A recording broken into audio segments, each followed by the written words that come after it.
Some general information on the unfolded protein response. The proteins enter the ER in an unfolded state. In the ER, the cells fold and assemble. The endoplasmic reticulum needs to ensure that the folding environment is always oxidized and full of calcium.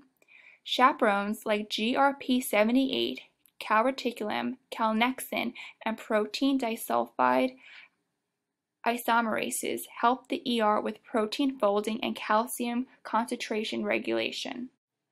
Hypoxia, ER calcium depletion, oxidative injury, hypoglycemia, and viral infections all make it hard for the ER to maintain the job of protein folding. This causes ER stress because the ER knows the protein folding load and capacity are not balanced.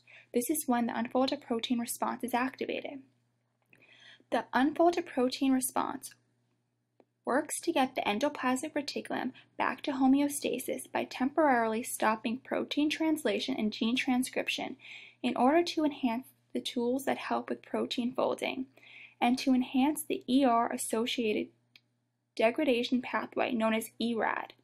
ERAD is responsible for retrotranslation of the unfolded or misfolded proteins to the cytosol, where they are marked for degradation by the 26S proteasome.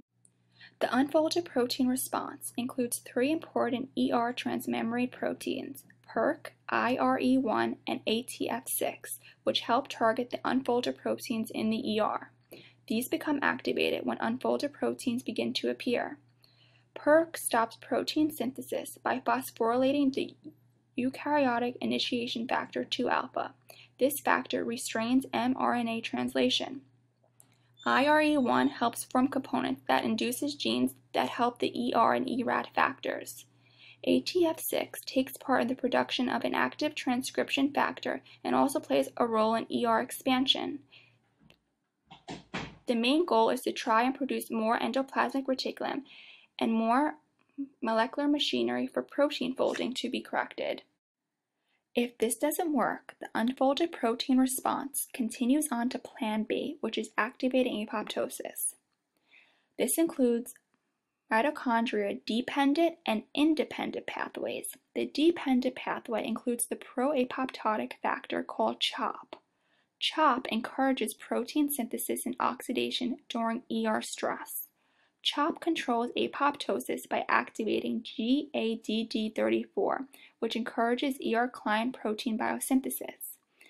CHOP can also regulate BCL2 protein members like the pro-apoptotic BAX and BAC, while also downregulating the anti-apoptotic BCL2 members, which results in cytochrome C entering the cytosol.